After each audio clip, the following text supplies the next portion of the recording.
You think saving money is all about discipline? Think again. Most of us blame ourselves when our savings plans fail.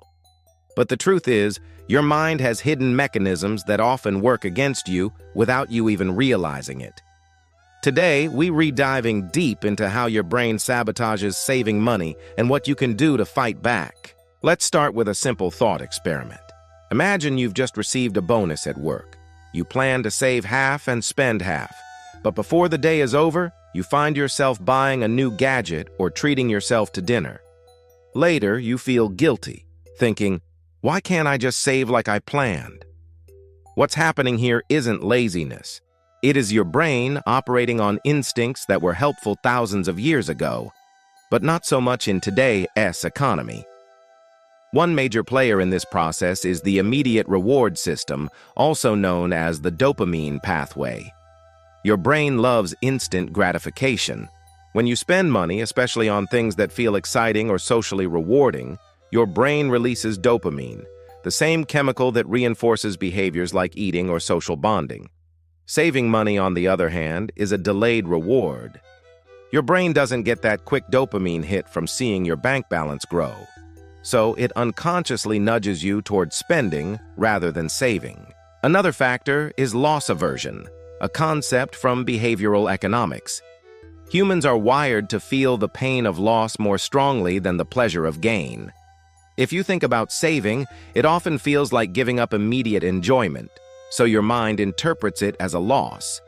Buying something now, even if unnecessary, feels like a smaller loss because it provides immediate satisfaction.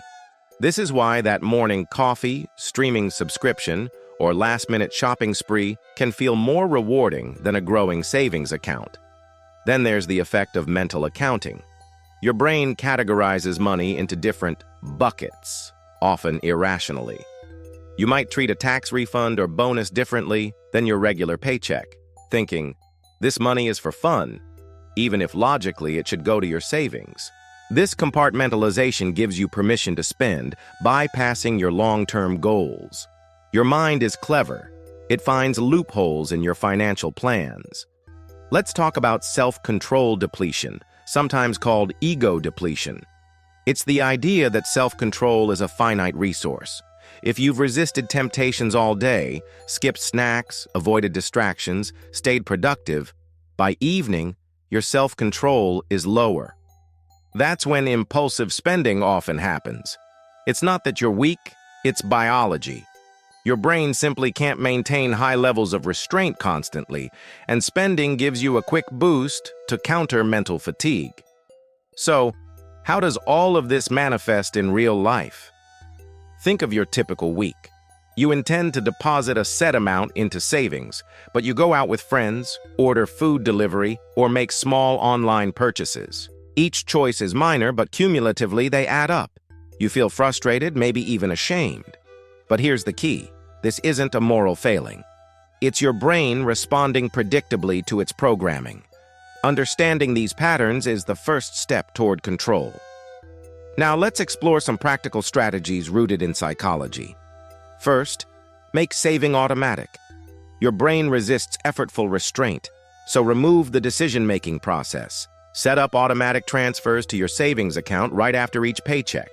This way, saving becomes a default, and your impulses are less likely to interfere. Second, reframe savings as a reward. Instead of thinking of it as giving up something, link saving to positive emotions. For example, visualize your savings goal as a future treat or freedom, like a vacation, a debt-free life, or early retirement. Your brain responds better to seeing the emotional benefit of saving than abstract numbers on a balance sheet. Third, use mental nudges to bypass self-control depletion.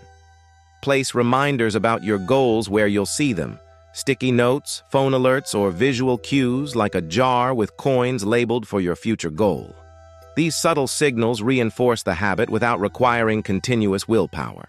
Another technique is breaking down goals into micro-actions. Instead of trying to save large amounts at once, aim for small, consistent steps.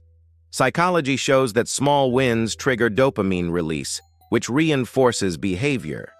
your brain will start to associate saving, not spending, with reward. Additionally, consider pre-commitment strategies. Lock your savings into accounts that are difficult to access impulsively or set up time-delayed transfers. By creating friction for spending, you reduce the likelihood of impulse purchases. Your brain naturally seeks ease and reward. Adding a small obstacle can help it choose the longer-term benefit over the immediate thrill. It's also important to acknowledge and reduce triggers for spending. Retail environments, social media ads, peer pressure, all of these exploit the same dopamine and loss aversion pathways. Be mindful of when you're most vulnerable. Avoid unnecessary exposure to triggers or pre-planned purchases so you're not making reactive decisions. Lastly, cultivate self-compassion. Many people get stuck in a cycle of guilt and self-blame, which paradoxically makes it harder to save. Recognize that your brain is hardwired to favor immediate rewards.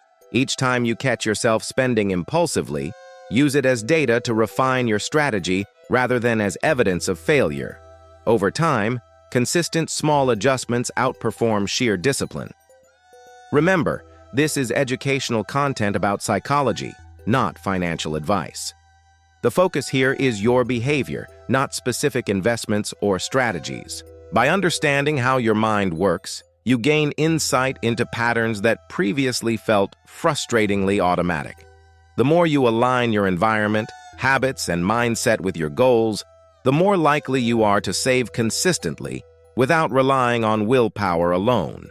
So, next time you feel that pull to spend impulsively, pause and ask yourself, is this my brain sabotaging me, or is it really a choice? Awareness is the first step toward control.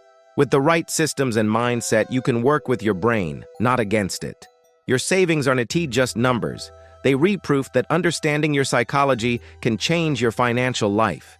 Think you're in control of your money? Maybe now you'll see it's your mind calling most of the shots. And if this insight feels eye-opening, imagine what other hidden psychological patterns are shaping your daily decisions. Stick around, because we'll explore them in the next video.